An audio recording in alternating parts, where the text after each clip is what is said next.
What's going on, ladies and gentlemen? The old ops guy, Mike Rifkin, with you here from the Sports Insanity Network. And today, April 29th, 2026, Mark and myself will be spending this morning talking about realistically the first month, although it's felt like 4 months of baseball for our beloved New York Metropolitans, who currently sit with a record of 10-19, which is tied for last place in the National League East. And Mark, what could go wrong has gone wrong, and everything has gone wrong for the New York Mets so far this season. It has not been a pretty start. Um, there's no fire. There's no, I hate to say it like this. It looks like there's no want to win. Blame it on bad pitching. Blame it on leaving runners on base. Blame it on the fact that as a team, the Mets are hitting 227. You can blame this on so many things. What it comes down to is the manager, and he got a reprieve. They're keeping him on, even though the names of Joey Cora was let go. I mean, Alex Cora was let go. Sorry, They're Joey's brothers. his I'll let brother. it slide. Yeah, it's his brother. My bad. Uh, Joey you was the know, third base coach under Buck Showalter. that's where I'm going with this exact thing. Is the reason they're keeping Mendoza is to eventually bring in Cora, because I think that's what they need to do. Cora knows how to win. So I'm going to say this on Mendoza. I think uh, I'll say this on Mendoza, and then I'll get into the other part that I would get into. I don't despise Carlos Mendoza. I actually have to think he's done a fairly decent job up to this point. At some point, it's on the guys who make the money. And Carlos Mendoza has a lot of guys who make a lot of money who have not played up to their potential. And you could say what you want, but he also has to have the ability to find ways out of funks. And this team, I mean, they won last night, but it's their third win in the last 18 games or whatever it was. Now, the part about firing him, whether it's for Alex Cora or it's for Joe Schmo, Mm. I believe in sports, a general manager has about five bullets they can use. David Stearns has already used one of his five when he kind of reshaped this team in the offseason. I don't think he wants to waste the second one in April, even though this team is underachieved, and gratefully so. Even though Alex Cora's out there, and by the way, Alex Cora just turned down the Philadelphia Phillies job. He wants the Mets. Well, that, that's what we could believe. He could also be like, listen, I've been the manager of the Red Sox the last X amount of years. I do want to spend some time with my family. Well, and that's also a very distinct possibility. Or he can end up going to one of the many platforms and be a analyst ads. He would be very good at it. But here's the thing that has truly bothered, and you brought it up: a lack of a desire to win or passion. And I think the thing that bothers me the most is how we were, I don't want to say lied to because I don't think we were lied to, how we were pointed in a certain direction that this team was going to put the ball in play. They weren't going to strike out. They're going to be better defensively. By the way, I'll give them this. There are certain guys who have played better defense than I thought they could. I'm going to give Bo Bichette some credit. He's played a pretty good third base. From what we had seen in spring training to what is now has been a complete 180. But the problem is there are other guys who don't defend well. This team still doesn't hit with runners in scoring position. I feel like they're allergic to that every year. And they still strike out a ton. Uh, the amount of times that this team is striking out, and if you really want to get into the number, 227 times in the first month. In the first month. Mm. And if you really want to get into the nitty-gritty, this team is on a run for over 1,000 strikeouts this season. And it's when they strike out. Yep. Bases loaded. That game, that second game in LA, the Yamamoto McLean game. Yes. Second and third, one out, top of the eighth inning, 1-1 game. Luis Robert, I need you to swing the bat. You can't take strike three. A sac fly gives you the lead. Yeah. And then what comes out of it? The Mets don't score. We go to the bottom of the eighth inning. Kyle Tucker hits a little jam shot over third base, and the Dodgers win the game. Like, it's just a if you reverse the roles, the Mets could have won that game. Or if this happens, the Mets win the game. How about the fact that at Wrigley Field it's Michael Conforto that beats you? Like, Even though a little bit of me had a little bit of a smiley face. I loved Michael Conforto when he was a Met. I always like to see anybody I've enjoyed to watch play do good, but back to the Mets. and I do want to hit on the stars because there's one guy in particular I'm going to give a light pass to. I'm going to give Juan Soto a small pass for this reason. He was out for the 2.5 weeks, whatever it was. He gets a small pass. The guy I can't give a pass to, and he just went on the injured list yesterday. I don't know what the hell happened to Kodai Senga.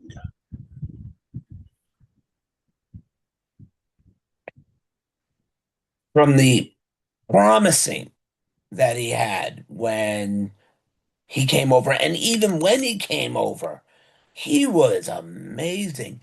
These injuries he's suffered last year, the hamstring, the shoulder capsule, he's not the same pitcher he was when he came over. And Mike, you'll be willing to agree. Injuries change a pitcher in so many ways.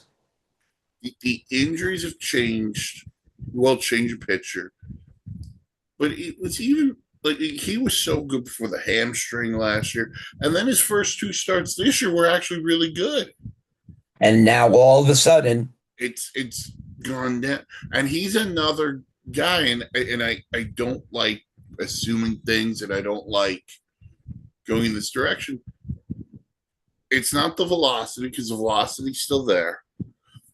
The forkball's still there. It's all between the ears. I feel. I don't like that. They're saying he's got a little bit of back issue, right. and granted that might be true. I think they want him to get a little mental reset here because they're gonna need him. Yeah, I mean, luckily, I don't want to use let me change the word. I apologize. I'm glad they're noticing this now because rather than obviously waiting it out, obviously until September, if you can get a control on it, obviously I would say the best move for him is send him back down, let him work every every day. Let him pitch. Wait until June, bring him back up, get him time to get extra spring training if that's what he needs.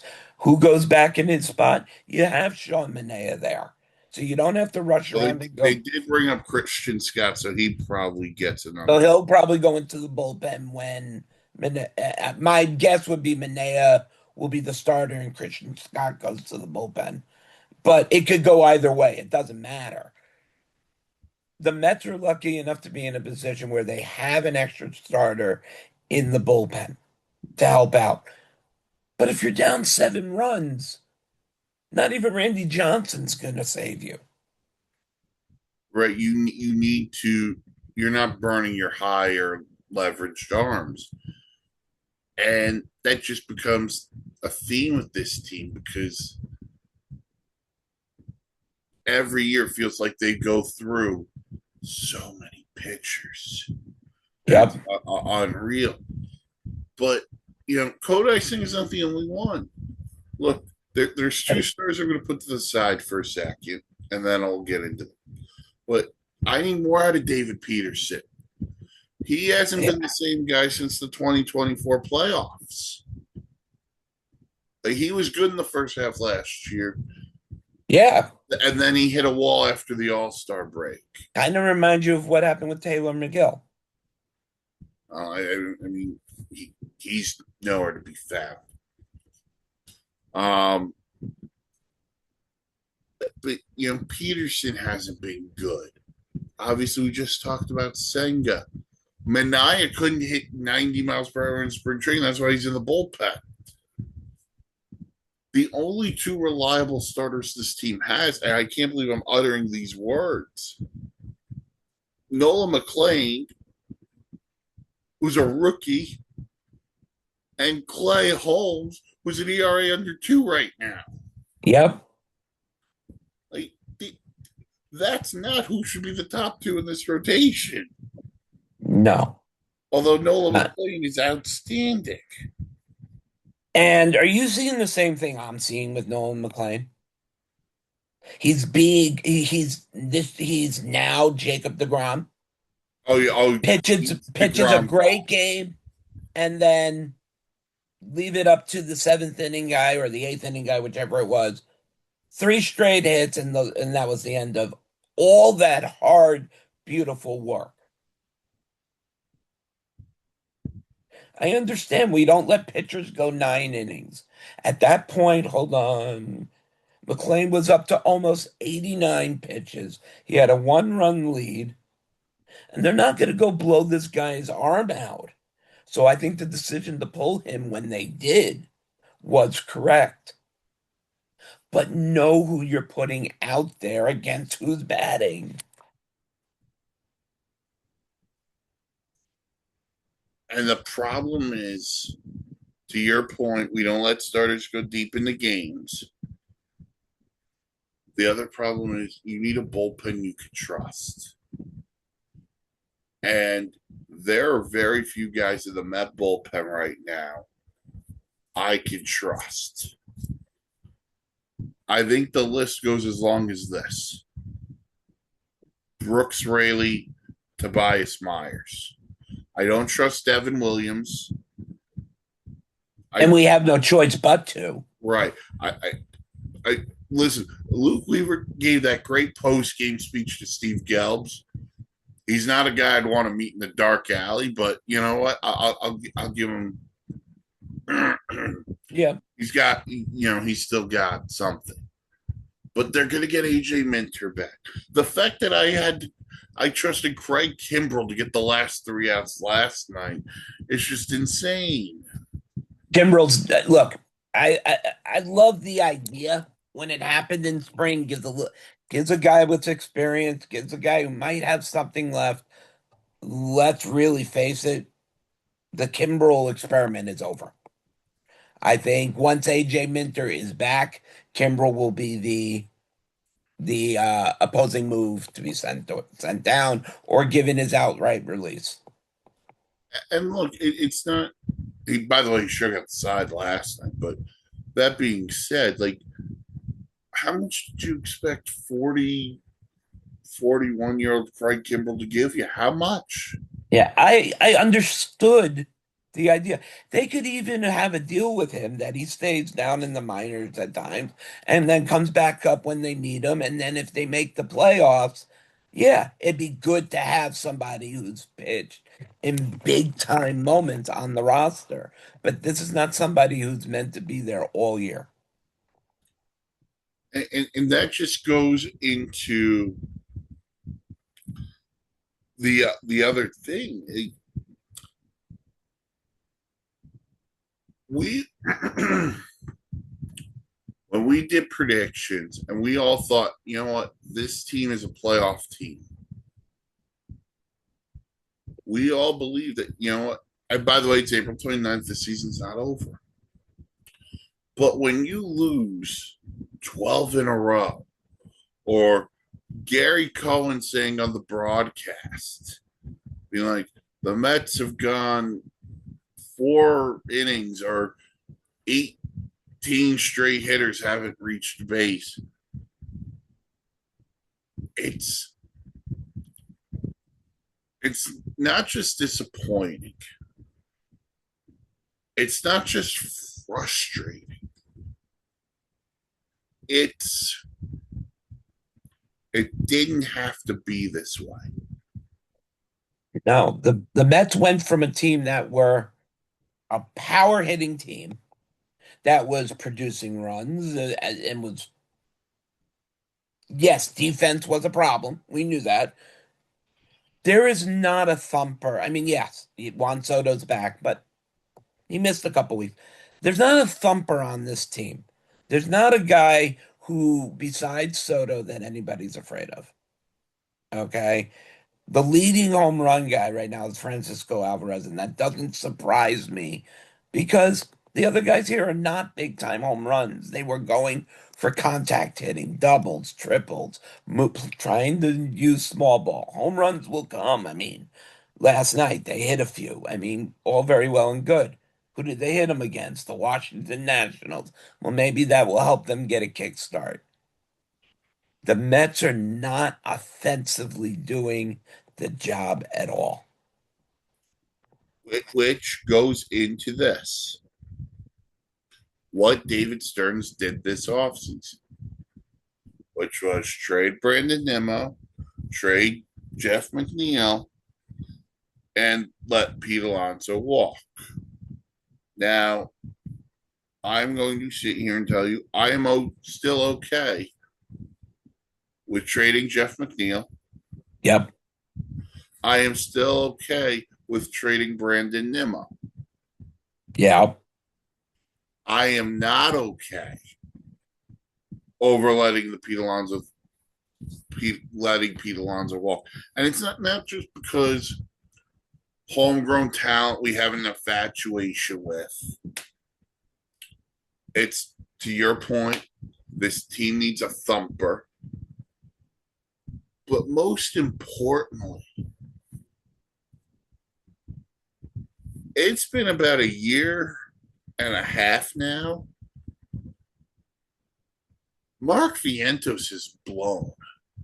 He has dropped off the face of the earth. He's not making whatever adjustment he needed to make.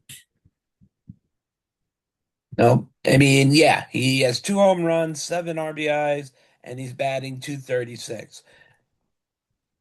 And that's in 72 at bats. I'm sorry. Mind you, a lot of the Mets players don't have that many at bats and are not doing as well. But Mark Vientos is expected because this is third time's the charm, so to speak. He came up that first year, had an amazing year. Second year, we're not even going to talk about. And we were hoping this year we were going to see the complete 180 back. It's time to decide what to do with Vientos because all he's doing is holding a roster spot now. And look, the other part is, they had Jorge Polanco. He has the Achilles issue. Now he has a wrist issue. He was going to play first base. Vientos was going to do whatever Vientos is doing. But these guys don't put fear into opposing pitchers. Pete Alonso, now in a situation where Francisco Lindor's out, Pete Alonso would be protection for Juan Soto. Yep. And Juan Soto is the one constant in this lineup. Listen, Marcus Simeon's hit some balls hard. He just had some bad luck. Yes. I do think he'll eventually turn it around. Lindor, right now Lindor's out, can't get into that. Bo Bichette hit a homer last night. He looks like he's starting to come around a little bit. I love the home run. I'm not sure I like the home run celebration of the construction worker. I don't get it. I got nothing. Luis Robert, I'm waiting for it to come around. Although I still think he's the greatest Luis in Mets history, but that's a whole nother conversation. Carson Bench is a rookie. I can't put so much on his plate offensively. Although he looks like he's coming out of it a little bit. Yeah, but here comes the question. I'm glad you got to him sooner. He's batting 195. He has a couple home runs and a couple of doubles. I'm not saying the experiment has failed. I'm saying he definitely is major league ready. I think he needs a little more time seasoning. It's not that he's not getting the chance to play. They're getting him out there. I think he needs more time seeing pitches that are a little bit slower to get his timing back to where it needs to be. I think that's the problem. I think he's swinging way too early to try to catch up with balls that are a little bit ahead of what he's used to. And I think you're starting to see him adjust a little bit. He's getting there. I think the problem is, one, he's too good defensively, He's an amazing defender. playing really good defense. And the other thing he brings to the table that is another thing I want to really hit on. He runs. He can steal some bases. This team that stole bases last year, they're not running. Yet again, they have a total of 16 stolen bases.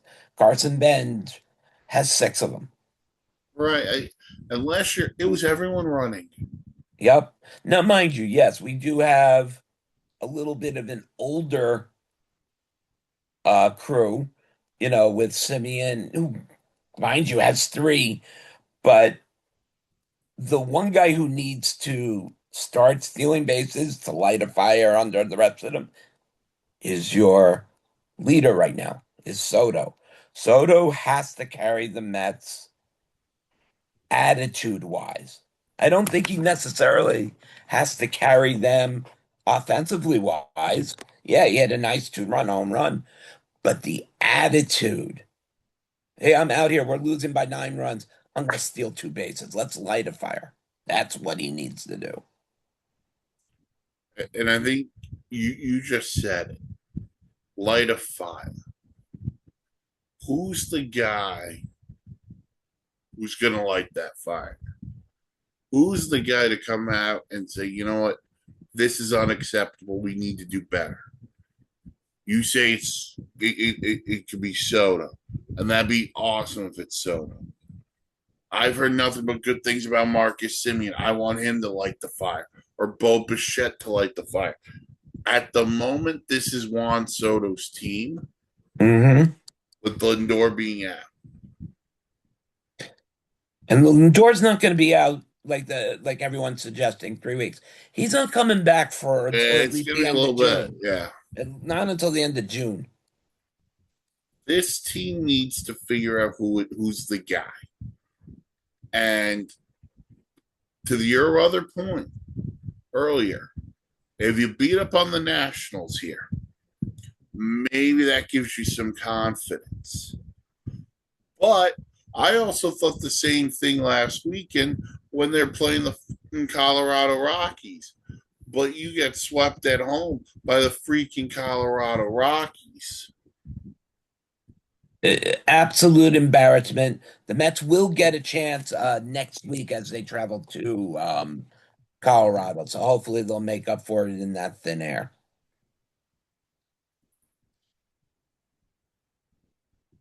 We've seen two managers get fired Yep. already.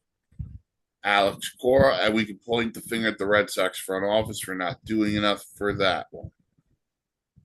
We saw Rob Thompson get fired by the Phillies. We can point the finger at the players for getting that one done.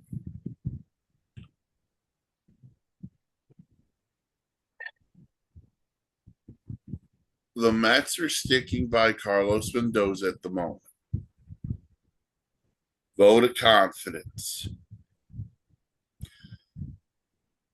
Now it's on these players. And you could tell us how much you love Carlos Mendoza, how much he means to you, and how much he means to the team.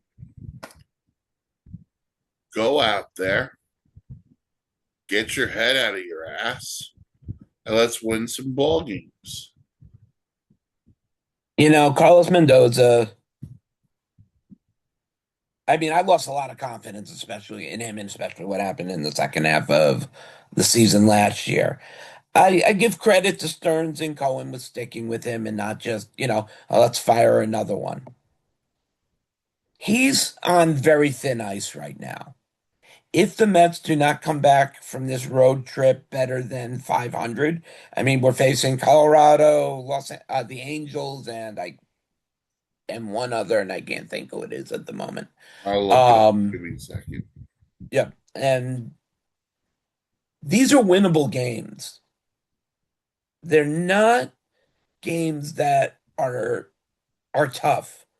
I mean, I'm surprised with the way Moniak has played and whatnot, but the Mets can go into Colorado and win. The Mets can go and beat the Angels. Do they have to win every game? No, just win the series. Win these series. I don't know who the third team they play on the road, The Mike. Diamondbacks. Okay, so they also play the Diamondbacks, which is the one team that is more of a challenge than the first two, even though, yes, Colorado did sweep them last week.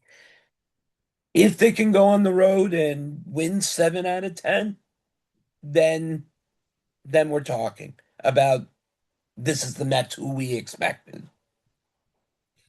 So the schedule goes after the Nationals. It'll be the Angels, the Rockies, the Diamondbacks. Come home for the Tigers and the first installment of the Subway Series. I mean, look, going to be exciting baseball, but if I'm a Met, I'm a little, forget about the Rockies and the Angels. Just forget about it. Those other three. They're not cakewalks. Yeah, The and then after Diamondbacks are the Diamondbacks are playing good ball. Let's face it. If Schoolball's pitching, that stadium's going to be chanting, "Come to us." I mean, let's face it. The fans are going to be cheering Schoolball if he goes off. And then you got the biggest problem whatsoever. You're going to have to play the hometown favorite, the New York Yankees, where the Yankees are doing something the Mets aren't, and that's winning games. yeah, and they're doing something else the Mets don't do. They score some runs. Hmm. But here's the thing. I'm not looking that far ahead. We're not even into May yet. Win tonight, beat the Nationals, you win the series. You go on the road, you go to Anaheim and Colorado and Arizona, and you take it one at a time. And by the way, you're going to two places where the ball should do a little bit of flying, Colorado and Arizona. Yep. And as long as, you know, they can find a way to get going. That's what it feels like. It feels like they are putting in a cartridge. They're stuck in neutral. Mm. And I don't know how you wake them up. Maybe last night started it, but this these next two you got to win one of these next two. You got to beat the Nationals in a series. Then you go to Anaheim. You go from there. Then it's Colorado. You go from there. You're not going to make up the 10 and a half games you're behind the Braves in 3 days. No. You win today. You hope the Braves lose. Now all of a sudden it's not. If you can get to the All-Star break and trail the Braves or whoever's going to be leading the division by 6 games, 5.5, 6 games, you're in this thing. And And, and if you're in this that close at the trade deadline, you got to be hoping that the Tigers are in the reverse spot. like, by the way, you're right now only 6 out in the wild card. I know it's early, but the But way that the way things look, we hey, got to keep a close eye on it. you gotta look at it a little bit. So here's your opportunity. Nationals, Angels, Rockies. If you can go 6-3, 7-2 in this span, which by the way, right now I have zero faith you're going to do. Well, yeah.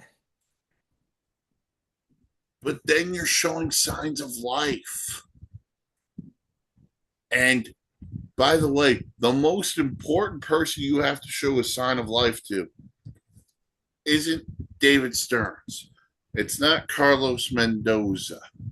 It's not even Steve Cohen.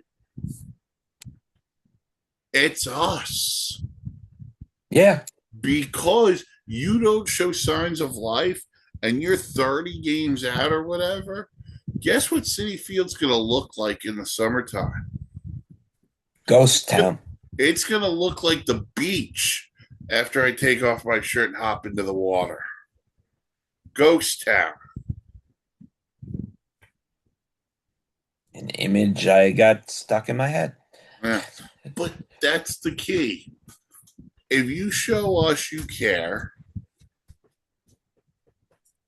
Citi Field won't be a ghost town this summer. And you know who that'll make happy? Steve Cohen. Who is the ultimate one who has to write the check? Right. And he signed off on everything that David Stearns did. He signed off on keeping Mendoza. He signed off on the Alonso, Nimmo, Edwin Diaz, whatever you want to get into. But here's the other thing, Mark, and I don't want people to take this as a 1 year thing. This team choked at the end of last year. Absolutely. So this carryover from last year is unacceptable. There should not be this losing. Yeah, I'm telling you, if Pete Alonso was still in this lineup, it would make a difference. The play at first base, whether it's been Vientos or Polanco, the fielding has not been good. Now, not to say that Pete Alonso was a solid Gold Glove first base, but he could defend. He could pick that ball out of the ground when it came on a hop. Stuff like Polanco and Vientos have not done this year. And I think that's the one that bothers people the most. Like you said, Pete wasn't an elite defender, but he got the job done. And By the way, I don't care how well he defends if he hits 50 bombs. Right. And, right now he's not doing the greatest in Baltimore. I think he just hit his second the other day. He's now seeing pitchers he has never seen.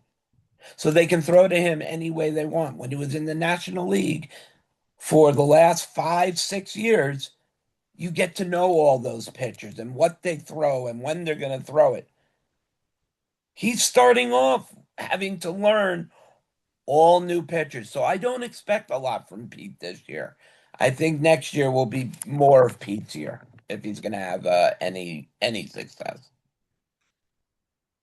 So Pete, so far this year, he's got four. Oh, he's got four. All right. Last I saw, he had two. So he's got four homers, 12 RBIs, 15 walks, but he's hitting 198. Yeah. So, but here's the thing on Pete. If the Mets had sat there and said, okay, we made this offer, Pete rejected, he went to Baltimore, we'd sit there and say, okay, he rejected the Mets offer, but they made an offer. You didn't make an offer. Yeah.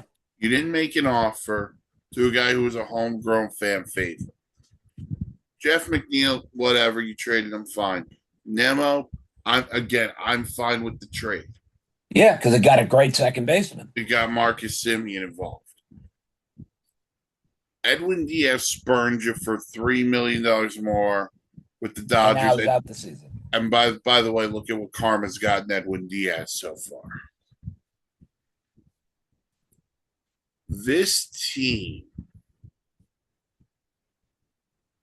the way it's constructed, and by the way, I'm not so sure the WBC has an impact on this team. No, there was no anything that we could see that was injury wise. No, I'm not saying injury wise, but spring training brings you together, the camaraderie. And think about the amount of guys who weren't there at spring training because of the WBC. It's led by Soda, Brazaba, like Bichette, Simeon, those guys were there. There were other important pieces who weren't. By the way, Lindor didn't really have spring training because he had the wrist issue. Right. I don't know what this team is missing. I don't know if it's a chemistry thing. I just don't know if it's what it is. But they have to find. I think we've come to the same conclusion. They have to find something to ignite them. Yeah. And once that happens, hey, look, they're getting hot. They can get hot. So right now, who knows what happens? But I'll say this. At least they're not the Philadelphia Phillies. Yeah. I mean, the Phillies, they have the same record. The Phillies just fired Rob Thompson for Don Mattingly. Yeah, and when you have the likes of Harper and you have the likes of Schwarber, nothing against the two guys. The two guys deserve to end up where they're going to end up. Two of the best ball players I've gotten to watch. The difference is they're not in their primes anymore. I understand what Schwarber did for the Phillies, so they threw all that money at him to keep him there. The Mets should have just taken the hint and did the same thing for Alonso, and they didn't. But it's not the bats that are necessarily, it's the pitching for Philadelphia that's been poor. Yeah, Nola has stunk. Has not come back at all. At all. Luzardo threw a good game last night. They just got Wheeler back. Yeah. But just back to the. By the way, last time was the first time the Mets played in a divisional opponent, which I think is weird.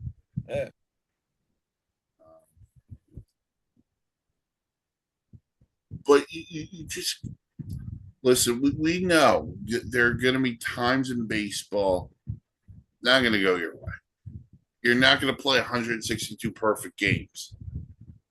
And yeah, we're New Yorkers, so we're going to react to everything quickly, passionately, sometimes stupidly. But out of that reaction, it's the passion. Mark and I will tell you the run 2 years ago in 24 that was special. Yes, I'll go back. The run in 15, I was in college. I was there. That run was special. This team at the moment doesn't look special. But let's not forget, in 2019, the Washington Nationals at one point were 19-31, And then they won the series. Yeah, and with they won the whole. To quote the great or to quote the great Jake Taylor from Major League, they won the whole effing thing. yeah. The thing that concerns me the most with this team is the hitting averages. The fact the home runs are not there, I really don't care right now. These guys are getting paid, and you have to give Juan Soto. You can't put Juan Soto in this because he missed 2 weeks, so his average really hasn't really changed much since he left. But Bichette hitting 237, Simeon 214, Lindor now down was 226, Louis Robert 224, Beatty 212. Alvarez is the one we said has to make a change, batting 228. Fuck Vientos. Polanco went down with the Achilles with batting 179. Tyrone Taylor 209. And your best hitter is on the IL was Jared Young at 350. That By, says something. by the way, just to push back a small bit, you're not paying Tyrone Taylor to hit 300. No. You're paying him to be fourth outfielder, good defense. Right, but I'm just saying I'm giving the list of No, no, what's up there. I totally understand. I totally agree. They need more out of Yeah. these I mean, guys. I'm not saying everyone has to hit 300. Give me 250 or better. Listen, I still Luis Roberts the one for me. Like he's healthy. He's been playing in the field for the most part. He's done a good job. They've kept him upright. I need him to swing the bat. Yeah. He needs to become a big part of this team. Benj is starting to get going. Beatty's starting to swing the bat better. Bichette is starting to swing the bat better. I just think for once, it'd be nice for this team. Don't get carried by one guy. Every night it's someone different.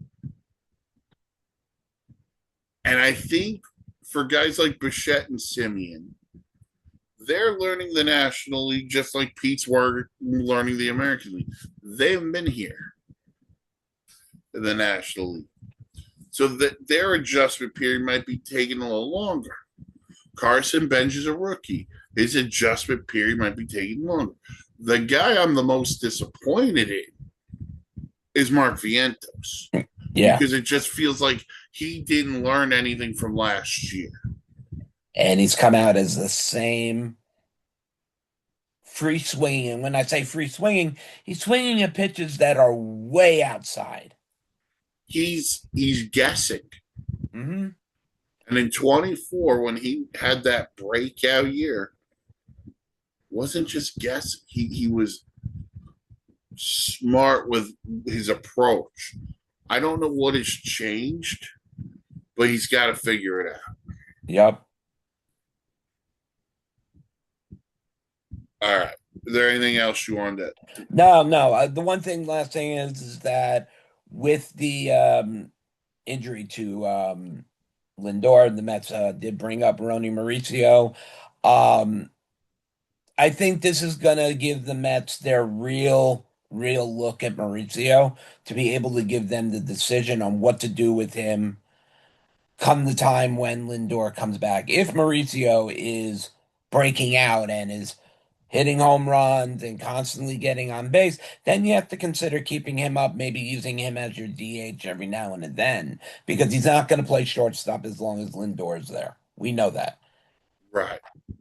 So, And the other thing you could do if he's hit it when Lindor comes back, and we don't know when that is. right. I think that creates, to your point, that's going to be a very interesting conversation. And you know how high I am on Mauricio by what I've Yeah. written and done. I also can see this as a big point for the Mets. Let's say Mauricio goes out there and puts up all-star numbers. My lips to God's ears. Lindor comes back. Let's say whoever's DHing is batting 350 at the time. Mauricio becomes one very big trade chip. And the question would be, would they be willing to after moving off of Jet Williams? But It is the question because then you're taking away the only other person in line for Francisco Lindor. now the other guy I do want to hit on pretty Yep. quickly. AJ Ewing went to Syracuse. Yes, He he was got 3 promoted hits yesterday. last night. He's another guy. Like, hey, if he continues to go this route, We'll all of a see sudden him the by Mets are we'll going to see him have by the summer. an outfield of Benj, Ewing, maybe it's Soto and left. I don't know. I don't know what the plan is. If you get the well, Oh, Bench you also plays got right. Robert. Right. Robert will play center. I would be very comfortable and very eased off. I don't know if Soto would feel the same way, but to turn Soto into just the DH and save his legs and all that, I don't know if he'd go for it, but I sure be for it. It's a very interesting proposition, and I don't know if that's something they want to do. But listen, again, that's Again, something the you need to season's kick young. down the road for a couple of weeks or months from now. But the one thing is true: the New York Mets have been a major disappointment, Yeah. and they need to start playing better. Hopefully, last time was a kickstart. Yep. All right. Anything else? No, that's it. I think we got it. All right. Like, comment, subscribe to the YouTube channel. Follow the socials. Facebook, the Sports Insanity Network, Twitter, S Insanity Real. Uh, go to the website, thesportsinsanitynetwork.com. Great blogs, vlogs, planes, trains, and automobiles. And for the old ops guy, I'm Mike Rifkin. We'll talk to you all again real soon. Catch you on the flip side.